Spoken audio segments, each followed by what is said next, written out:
All right, all right, all right. Welcome in, welcome in.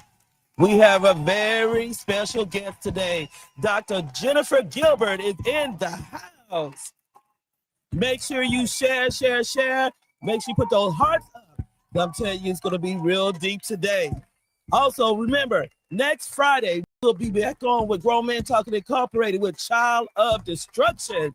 And next Saturday, we'll have our last guest, Miss Symbolic Soul. Aisha Ward will be in the house to break her silence as well. So make sure you tune in live, and we will make sure that we bring you what you need.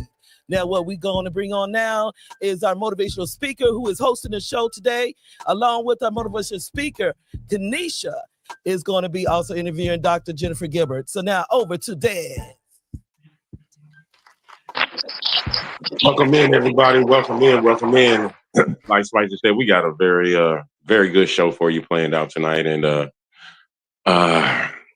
it's a month that I wish we didn't have to bring awareness to, but this is Domestic Violence Awareness Month, and so with that being said, let's bring up our co-host for the evening, Miss Kanisha.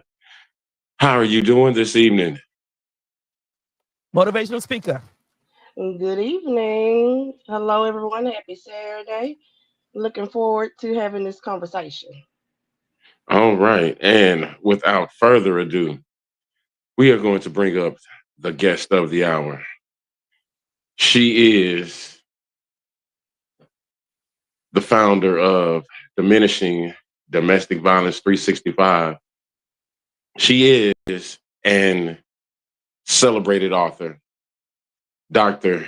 Jennifer Gilbert. Please bless us with your presence, ma'am. Please bless us with your presence. Hey, how you doing? I am amazing. How are you all? I'm We doing are great. I'm great. Good doing to see great. you. Great. Can y'all hear me good? Is everything okay? Yes, ma'am. All right, perfect. All right, there you go with that lovely smile.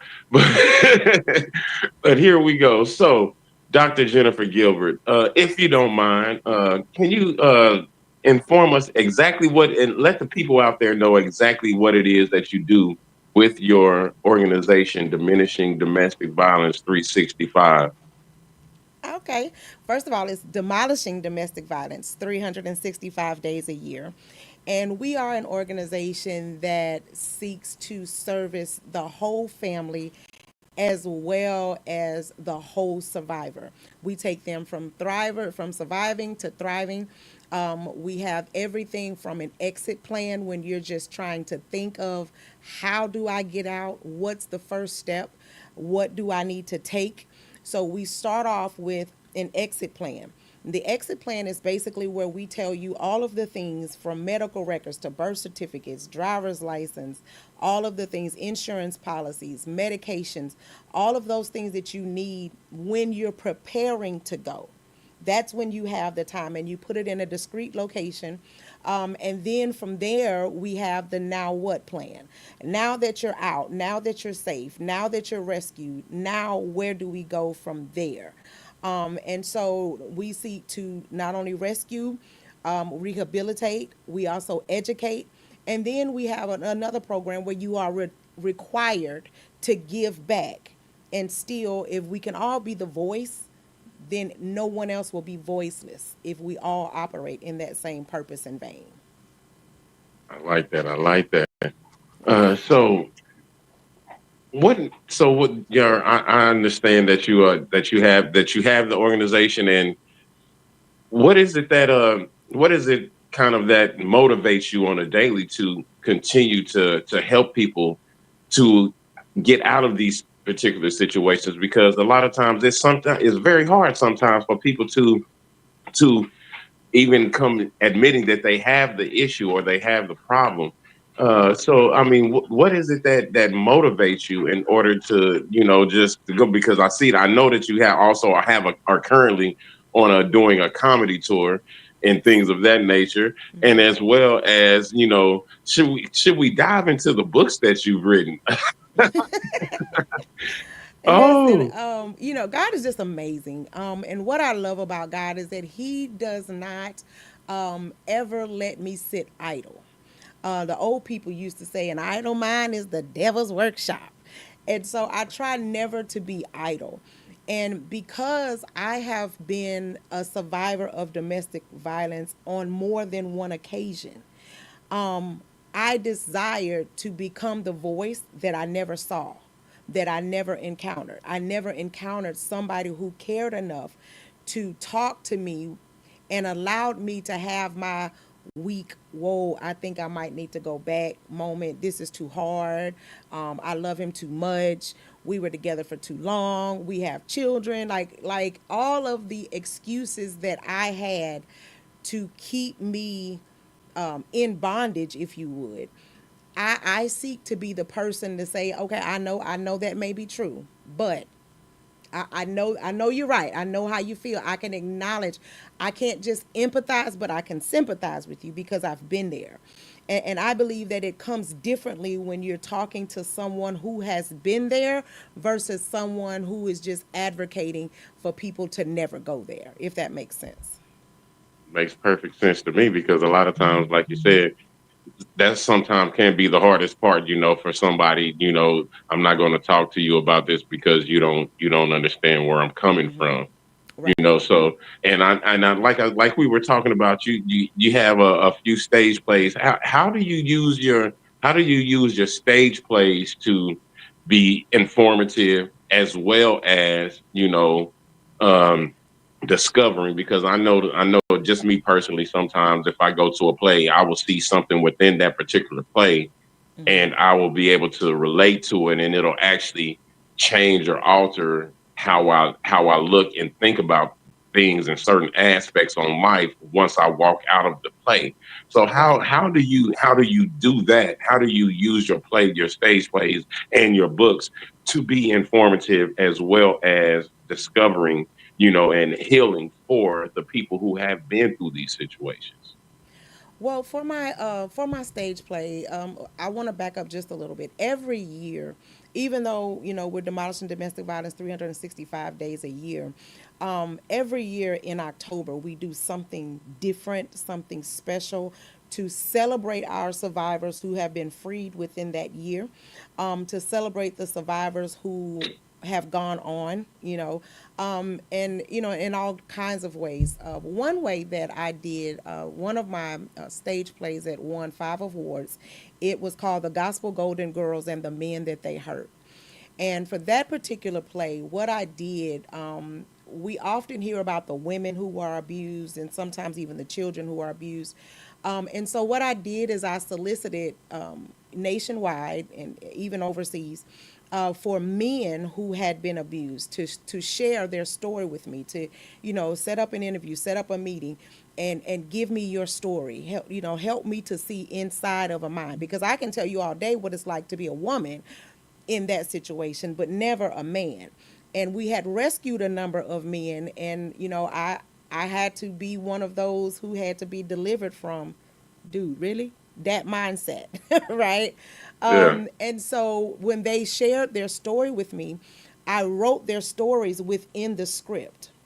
And so at the end of the play, there was this huge therapy session that they had, and uh, different actors told different men's stories. And it was so powerful because God blessed us to be able to bring in the survivors who shared their stories and honor them, and let them give back and have words, and not only them but also their wives. And it was just a really powerful movement. Last year we did a stage play called It Affects Me Too, and we did the same thing, but it was with children. How did you deal with it? What did you do? And how did you feel?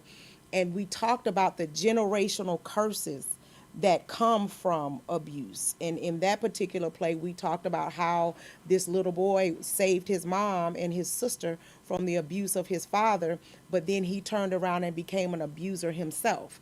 So that's pretty much how we interact with the stage plays and the cause. And then for the books, one year during COVID, we did every month I released another book. and it would come from the conversations that I would have with survivors. And while I was going through my own storm, I wasn't in an abusive relationship, but we were all being abused by the solitary state that we lived in. Like, we couldn't go outside, we couldn't do, you know what I mean? And so it made me sit back and reflect even deeper of the things that I went through. And so, books like He Made a Garden Out of My Grave. Like, yes, I thought I was going to die, but He turned that thing around and made it beautiful again. Those are the types of things, the relationship that, the relationship that killed me, but yet it saved me. There's so many different things. And so during that year, we also empowered the survivors to write their own stories because they couldn't get out and share. So that was their way. And so we did a mass publishing. I have my publishing company, J. Gilbert Ministries Publishing. We published all of their books. And so when the pandemic was over, we had a great big old, formal ball celebration. Many of them had never dressed up, and they got to present their books to the world. And it was one of the most amazing feats that I have ever done.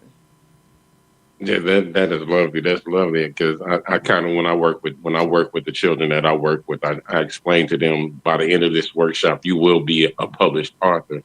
Yes. So just you giving them that avenue, that is one way to help them heal and to get through the process. So thank you for that. Yes. Thank you for giving them that opportunity.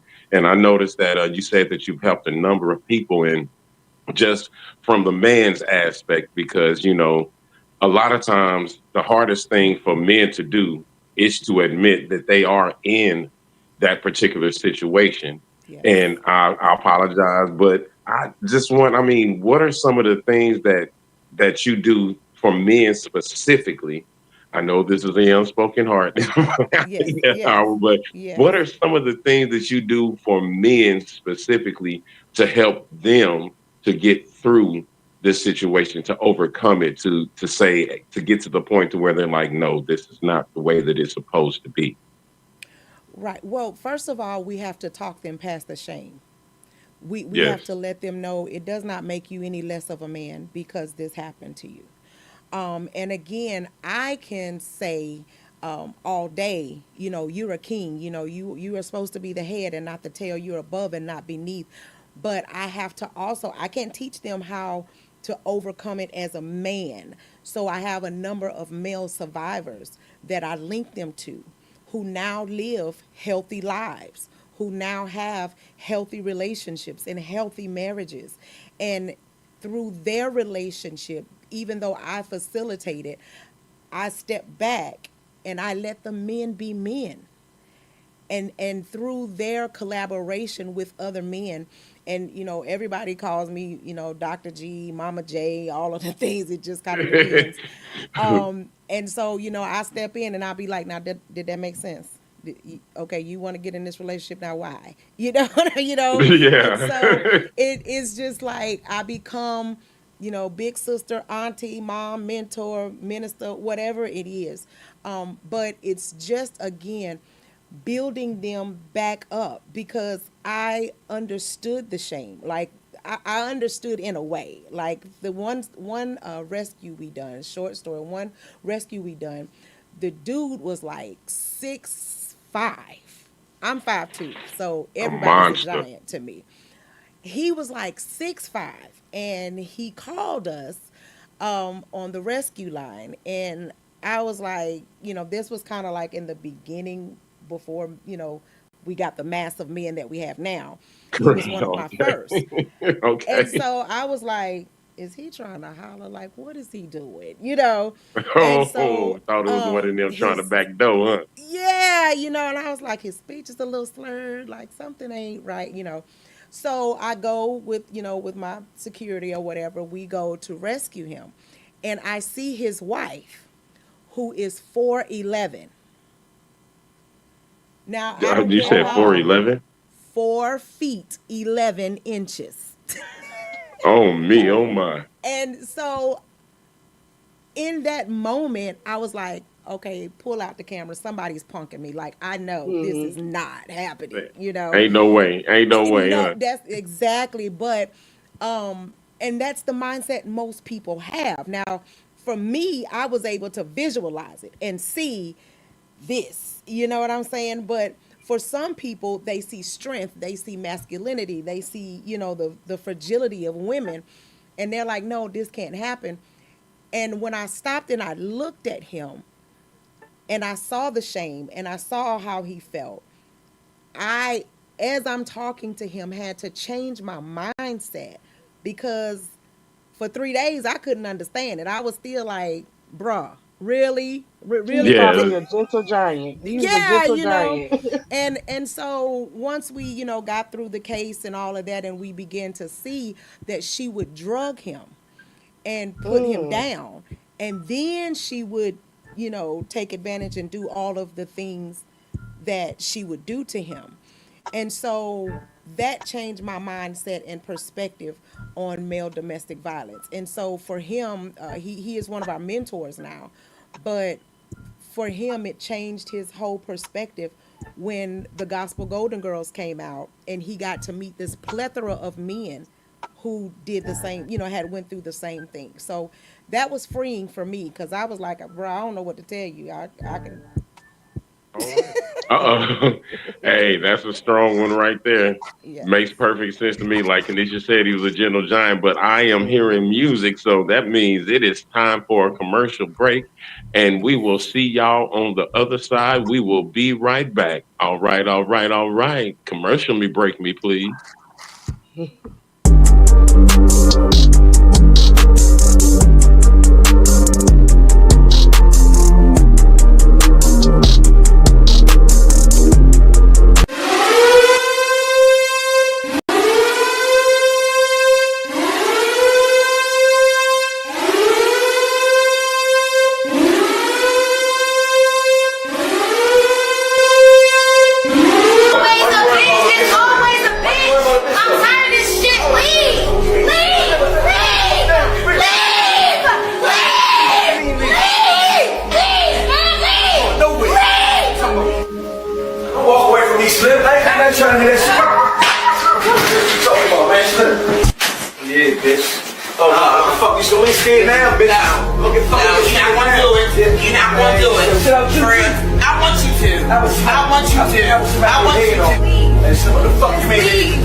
That motherfucking life down. She's gone. Tell her like this. Tell her when I come back. She's gone. I'll be back. Trust me, I'll be back. Trust me.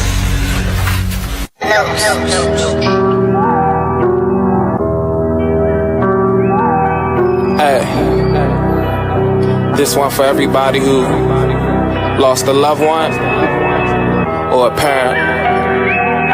I know sometimes we wish we could just see him or talk to him, you know?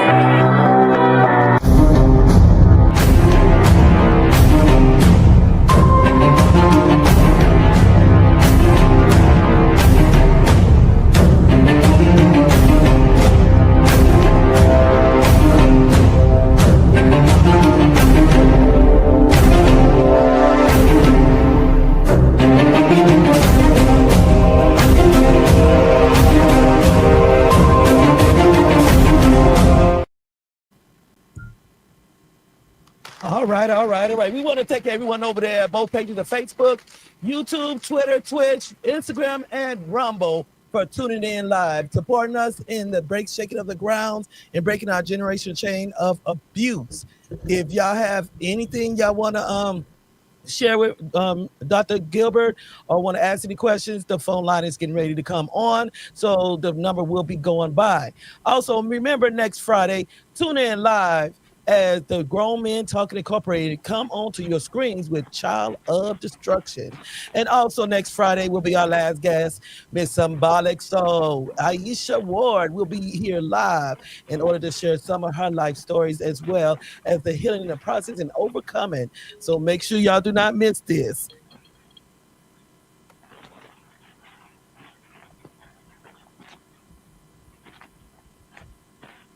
Now over to you, Des. All right, welcome back, everybody. Welcome back. We are here with the infamous Dr. Jennifer Gilbert, and like you said, you have a way of empathizing as well as sympathizing with those who are going through these situations with domestic violence. And at this moment, I'd like to let Miss Kanisha come over and help you bring out your story. So, Miss Kanisha, do you have any questions about for Dr. Gilbert that can help her explain her story? Yes, good evening. When we spoke, you gave me a word that really stuck with me, and it was give us the mind, and we'll give you a miracle. Can you kind of explain in detail what happened to make you create that, and how did you move forward with that question? Well, that motto is actually for my business, but it's also for life. Mm-hmm. I am a mother of two adult children now, praise Jesus, and I'm an empty nester. But I was a teen mom, and so I had a daughter who was on the talented and gifted spectrum, and then I had a son who was on a special needs spectrum. And so I, at the age of 18, did not know how to differentiate. I didn't know none of the big words. I was a high school graduate, right? Right. And so after that, I wanted to try to, educate my children and all of that and, give them all the equality that they needed to be productive citizens. And so I decided to never tell my son what the doctors said was wrong with him. And I raised him in the same way that I raised my daughter. And so now they're both productive citizens living on their own. He found out about his disability through some teachers talking in the hallway. And so that experience helped me to realize that it's really, a lot of people say mind over matter. And Right. so for me, now in business and even in all of my philanthropic efforts, from domestic violence to motivational speaking, all of the things, I always say that you have to first change your mind. The Bible says it like this. He says, "Be not conformed to this world, but be ye transformed by the renewing of your mind." Yes, And ma'am. so I believe that if you just give me an open mind, then I will show you the miracle that God created for you to be. Yes, I feel all of that. With you being a domestic violence survivor, what was the turning point for you? What was that push that made you say, this is not happening no more? I actually am also a cancer survivor. And Okay. my last abusive relationship, well, the last worst abusive relationship was when I was battling cancer. Hmm. And they tried to basically kill me through that effort of taking my medication, hiding the medication, belittling me, and telling me all the things, your hair falling out, all of the things. And so cancer doesn't run in my family. So when I got cancer, I didn't know anything. And the polyp busted. The cancer polyp busted, Oh God. Hmm. and I bled out, and I did not know whether I was going to live or die. The pain that I was in was likened. Only thing I could liken it to was childbirth, because nothing have ever hurt that bad before. Hmm. And I sat in that bathroom, and my grandson was in the room to my left, and this person was in the room to my right. And I said, God, if you just help me make a decision today and help me stick to it, I promise you I would never find myself in this situation again. And so I didn't for a very very long time. But then God had to humble me and remind me, because as advocates, sometimes we're human too, and we find ourselves Right. getting irritated, like, why you go back, like, I don't understand why you went back. And so God allowed me to go through another abusive relationship, if you would, to the point where I was held hostage. And I didn't know, like, my whole life turned upside down. And so that's when I was like, oh, okay, so it can happen. Now what do I do? What do Mhm. you do when you're the advocate, when you're supposed to be the one with all the answers, but now you have questions? And so that's what keeps me humbled, and that's what keeps me out of situations. And I've been single now since 2015, and I have just now discovered my best life by myself. Yeah. Anyway, amen. Sometimes it takes to be by yourself to discover the great things in life. Amen. Uh, I do see here where you've rescued over 4,000 men, women, and children, uh, 4,820 survivors, housed 1,351 people, and you have 5 shelters.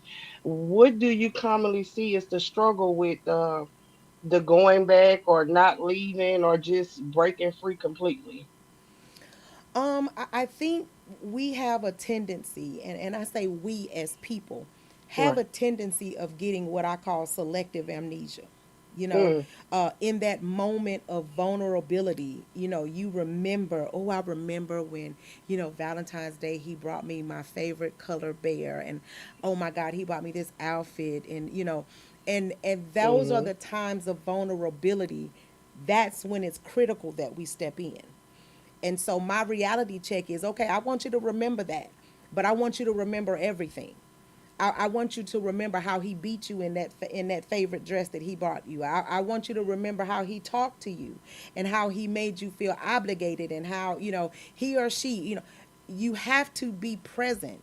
And to me, that's why relationship is so important with the survivors. We're now at over 6,000 survivors, but I have a personal relationship with every last one of them, because there's certain things that I can say to them that you might can't say. They be like, "Girl, don't come for me." You know what I Yeah. mean? But now if I go in there and I say the exact same thing, because we have a relationship, it's different, and they're more receptive of what I have to say. That's good. Some people just need that one person that they can really just lean on. It seems like you are definitely that person. I also want to congratulate you. I see you had the cover story for the Overcome issue on Gospel Updates. Yes. Could you tell us a little bit about what that article presented? Um, that article was an honor, of course. It was just about how I overcame, and how, not only how did I get free, but how do I stay free? Right. Because sometimes, let's just be honest, our humanity outspeaks our sanity. Mm, that's a good one. And so when our humanity outspeaks our sanity, we find ourselves in situations and circumstances that we know better. You Right. just know you know better. You see the signs, you see the Mm-hmm. flags, you see the Mm-hmm. you see all of it. But your humanity outspeaks that sanity, and you find yourself going backwards. And you may not get fully into the relationship, but you'll see the flag and be like, well, could it be, is it the age, or could it be we were just brought up That benefit differently? of the doubt. Yes. And that's my biggest problem, is Yeah. I believe in everybody. I believe if you want to change the world, I believe you can do it, long as you know Jesus. Mm-hmm. you Yep. know There you and go. and so sometimes, again, my humanity outspeaks my sanity, and so I do insane things. Well, I could definitely relate to that. I'm always giving the benefit of the doubt. Yes. Um, Yeah. I do see here your first book was Church Ain't Easy. Church and ain't Church easy, ain't isn't it? now Church Ain't Easy. that's a very That's interesting title. Yes. yes, it is. Yes. Could you tell us a little bit about that book? Church It Ain't Easy was, yes, it was the very first book that I wrote. And it's what all Christians need to know, but few take time to tell. And it talks Mm-hmm. about, everybody feels like once you get saved, then you always saved, and you just gonna be pooping roses and eating steak and chicken 24/7. The devil is a lie. No, there's gonna be times when peanut butter and jelly is gonna taste like filet mignon. Okay, Mm-hmm. the enemy is going to come after you even the more because you made that decision to leave his camp and empty another one. And so what that book is about is, okay, now that you're saved, that's great. I'm glad for you. You know Jesus, that's great. But now we need to find you a church and understand that every church is not for every person. If every church were for every person, then every person would be a part of a church. Could you please say that again for the people in the back that didn't hear you when you said that? If every person, if every church was for every person, then every person would be a part of the church. Right. And clearly that's not what's happening. So this book it walks you literally from your destruction to your destiny. This is treating church like church treats us from time to time, like business opportunities. So when you go into a church, I want to interview the pastor. What do you believe? Where you Right. from? How you do this? What's your vision? What's your all of these? You have to treat it because watch this. You're the only advocate for your soul. And so realize that you may, they may say, just like in relationships, they may say and do all the right things, but once you get involved, you still have a right to walk away and be like, nah, bro, that ain't for me. That's Hmm. y'all do that. I'll Yeah, do yeah. first lady well. I'ma still be me. And when they began to try to make a metamorphosis out of your life to get you to be little baby thems, that's when you know it's Mm-hmm. time to go. Mm-hmm. Yeah. Yeah. All righty. I'm Yeah. hearing music in the background. I don't know about you, Kanisha, but when we hear music, hey, it's time for that commercial break. Little breaky break. Breaky So break. would you please commercial break me? Please commercial break me.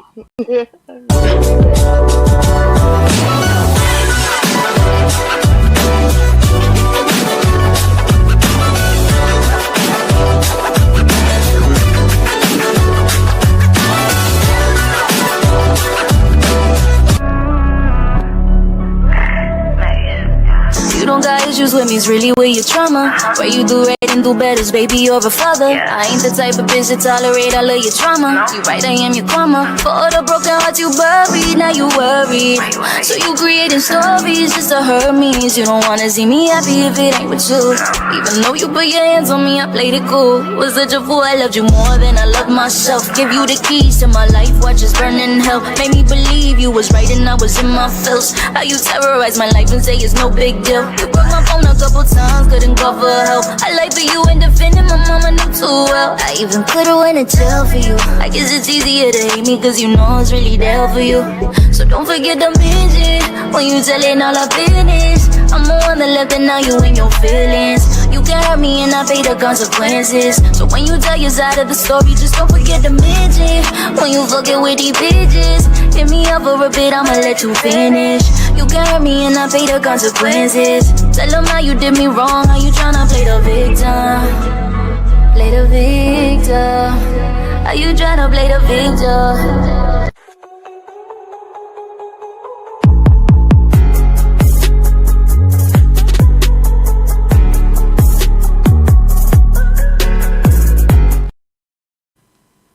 All right, all right, all right. I hope y'all getting educated out there. We want to thank everyone on both pages of Facebook, YouTube, Twitter, Twitch, and also Instagram and Rumble for tuning in. I see y'all. Thank y'all so much. If y'all would, the ones that's tuning in, please put purple hearts in there supporting the cause itself. Also showing some love to Dr. Jennifer Gilbert. We do appreciate her coming on, sharing her story, giving us some education. Make sure you tune in next week as the Grown Men Talking Incorporated comes to your screen with the topic on child love destruction. What is this about? When parents are having problems with their kids, destroying not just their life, but their property. Make sure you tune in and share. Also, we will have our last guest for the month of domestic violence, Miss Symbolic Soul. Aisha Ward will be coming on to break her silence. This is one you really don't want to miss. So make sure you tune in live as well. And also, I want to say, if y'all would, if you want to donate to support to her ministries, we do have, she does have the Zelle up here. And she also has the Cash App where y'all can send donations in order to donate towards the ministry. Now over to Dez. All right, welcome back here. Like you said, hey, this is the cause, and I would encourage y'all to help her to be able to continue, because like at the present moment, we already got her in a tight window, because she has something she has to do after this. She's on a comedy tour. She's putting stage plays together, and so please support this sister, because she is really trying to make a difference in our community. And then being that she does have another show podcast to go to, we're going to have another break in 10 minutes.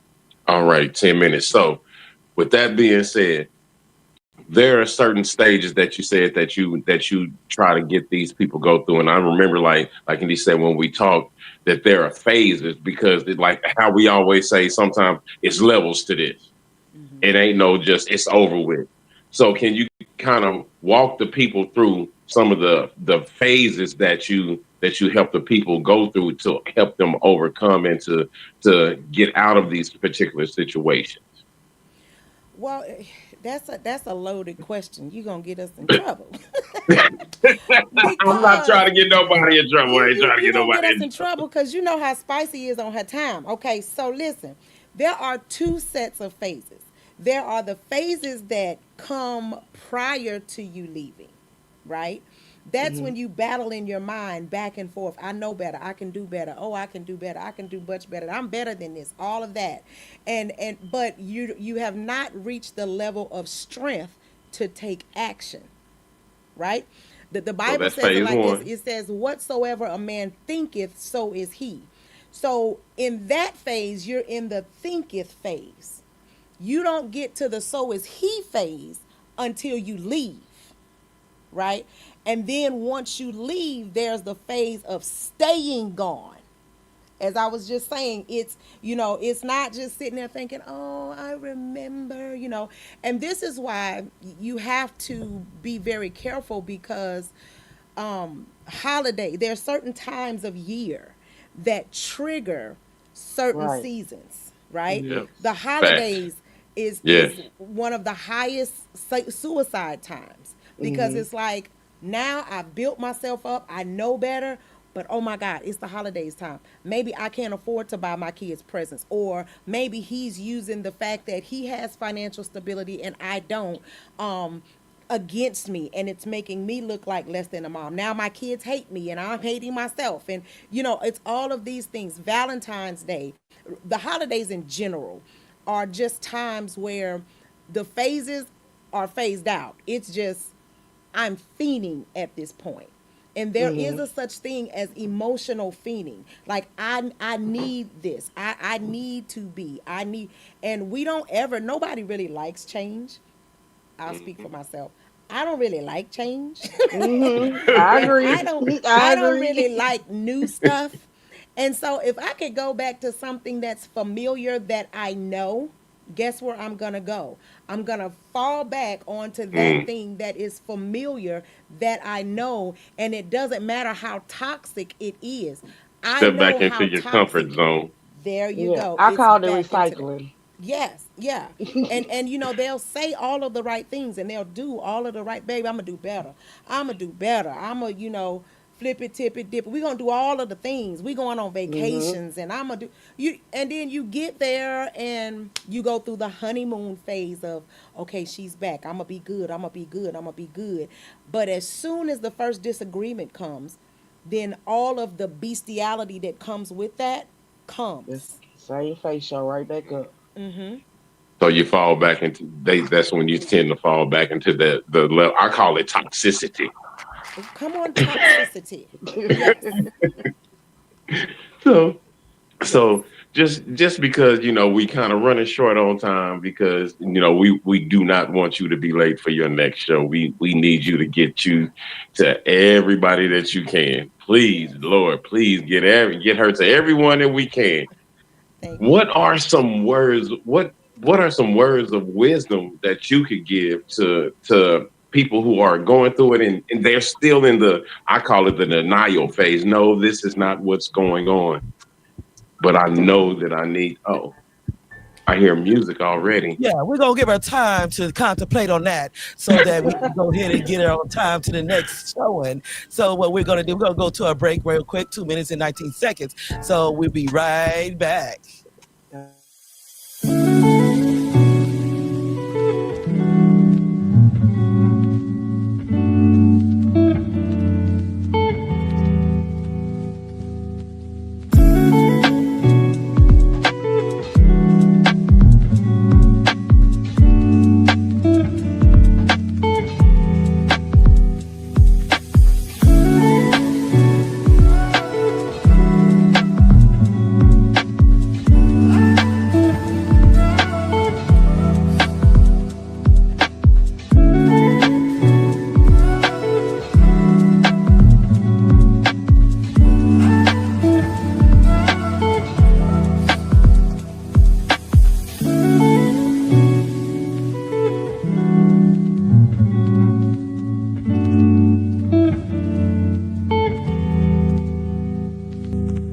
He wanted her dead because she wouldn't have an abortion. And this is the stuffed animal she got when she found out she was pregnant, and it was going to be her baby's first stuffed animal. But now Promise's family holds that stuffed animal as a reminder, and as they grieve the loss of Promise and her unborn baby. Police say Promise was shot and killed in an act of domestic violence. Her boyfriend now behind bars. Police reports and the family say her pregnancy could be the reason. He wanted her dead because she wouldn't have an abortion. The night Promise was shot, police say she called 911 and told dispatch her boyfriend was threatening her. Midwest City 911, is this a medical emergency?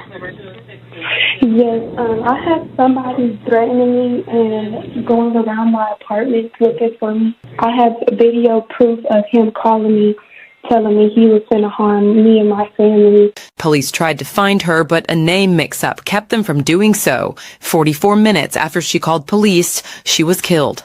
I believe she fought to the end. She knew what she was doing. She was collecting her own evidence, and she knew she was going to take a monster off the street.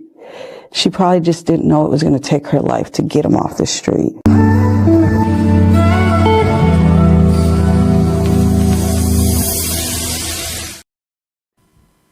All right, real fast. I want to thank everyone for tuning in, but make sure you tune in next Friday as the Grown Man Talking Incorporated comes to your screens about child elder destruction. And also next Saturday, we will have a special guest, the beautiful Symbolic Soul. So make sure y'all tune in live because I'm going to tell you, it's getting deep. It's getting deep. Now back over to Dez. All right. Let's keep this thing going so we don't get in trouble because you're not about to get me in trouble. And I just want to say, first of all, you have I love your spirit, and I can see why you're being able to touch so many people and help so many people turn their lives around. But let's just go on and get to it.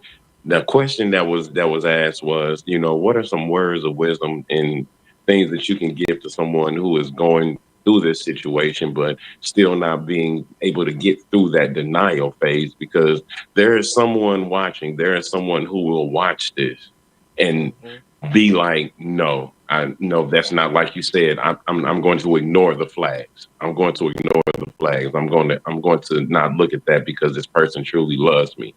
That there's something that I'm doing wrong. What are some things that you would, some advice that you would give them to help them overcome the particular first stage, which is denial? In layman's terms, you ain't tripping. It's real. I like that. Yeah. I like that. I mean, when people say words of wisdom, you think something so deep and profound. No, that's how things get lost in translation. Mm-hmm. Let's just keep it a buck. Like, you ain't tripping. Yeah, that happened. And guess what? It's going to happen again. And it's going to continue to happen until you find the strength and the tenacity to be resilient enough to realize that if you fall right now, you will get back up again with the daring of allowing someone else to push you back down. Yes, ma'am. Yes, ma'am. I love that. I love that. Me and my brother, we have this acronym. We call it KISS. Keep it simple, stupid. Keep it simple. You know what's going on. Stevie Wonder can see this ain't right when it's all said and done. Right. So, Dr. Jennifer, yes. What do you, I know you got to go to the next podcast. Can you please let the people know some of the events that you may be going to, or what all other things that you have going on? Because I know you on tour right now. So, what cities you going to next? You know, you just may be in somebody's city, so they may want to come and check you out. Yes. Well, I am done with the domestic side of the tour. We're doing all international shows at this point. I am Jennifer, which is my Christian comedy name. She is only unretired for the 31 days or 30 days that is October. That's it. So you mean to tell me you got an alter ego that do comedy? Yes. And, you know, we've been doing DDV 365 for some years now. And so every year my staff get to pick what we do that year. And, God rest her soul, my assistant for DDV 365, this was her year to choose. And for 3 years, she's been saying, I'm going to bring Jennifer back when it's my turn. I was like, girl, let that go. Okay. Hey, well, tell her that Mr. Dez said thank you. Yes. And I ain't trying to put you on the spot, but hey, give me one of them good Christian jokes that you got. We could get her to sing too. And Ooh, that sounds like a treat. See, look, thank you. See, she do it to everybody. She do it to me all the time too. So me too. Just a little bit. A little bit of what? It won't always be like this. The Lord will perfect that concerning me. Sooner or later, it'll turn in my favor. It's turning around for me. All right. That was beautiful. Yeah, now you're about to make me cry, so make me laugh. Make me laugh. Okay. Make me laugh. Okay. Sis, you got a mirror? You got a mirror? Somebody got it? There you go. He laughed. See, that lets me know that you are a brilliant person because you know how to tell a joke without telling a joke. Exactly. You know, it's so funny when people do that. They'll be like, oh, you do comedy? Make me laugh. And I'll be like, that's like saying, yo, teach me how to be black. Teach me how to be white. Like, you just, you know, comedy is nothing that I ever practice. I don't be meaning to be funny. Sometimes I'll be drop dead serious and people are laughing. I'll be like, why are you laughing? Like, I'm for real. And you just being you. You just being you. Like, because the way that came out when I said, tell me a joke, make me laugh, you said, you got a mirror? You was dead serious. Yes, it's all in love. It's all in love, Mr. Dad. That was the best joke. I should have went boom, boom. Hey, I'm telling you right now, live on air, I'm still in that one. Well, it's now 7:53, and we're going to give her time so she can tune in with this other show, showing respects. And Des, go ahead and say your last words and give an appreciation to Dr. Jennifer Gilbert. My last words are, like she said, hey, you ain't tripping. You ain't tripping. You're not tripping. And first of all, we want to say thank you for coming on, Dr. Jennifer. And please continue your work, because just to keep it simple, it's bigger than you. It's bigger than you. It's not about you. It's not about you. So please continue to do everything that you are doing. And thank you for doing what you're doing. Thank you. Hopefully here on Unspoken Heart Discussion Hour, we can give you your flowers to say thank you, if nothing else at all. Thank you. And Ms. Kadisha. Yes, thank you so much for coming in. I have learned so much. I think you are such a strong and brilliant woman. I can't wait to follow your journey because you got to follow in that, girl. I'm gonna be watching. I'm gonna come. But thank you. Those who are watching who can support, please support and help because one person can start it, but you're gonna need some help behind you. So Amen. Spicy put up the Zelles and the Cash Apps. Please follow Miss Dr. Gilbert, Jennifer Gilbert, and help and keep this going forward. And again, thank you so much. I really appreciate you. Take us out, Dad. So, all right, y'all. Thank y'all for coming through on this beautiful Saturday. Got some words of wisdom from the lovely Dr. Jennifer Gilbert. And just be aware, domestic violence is not just for 1 month. Domestic violence is a 365-day occurring event, and do what you can to prevent it. So, in those words, we're gonna say, hey, we will see y'all next week. Come on back, y'all. We got some things for you.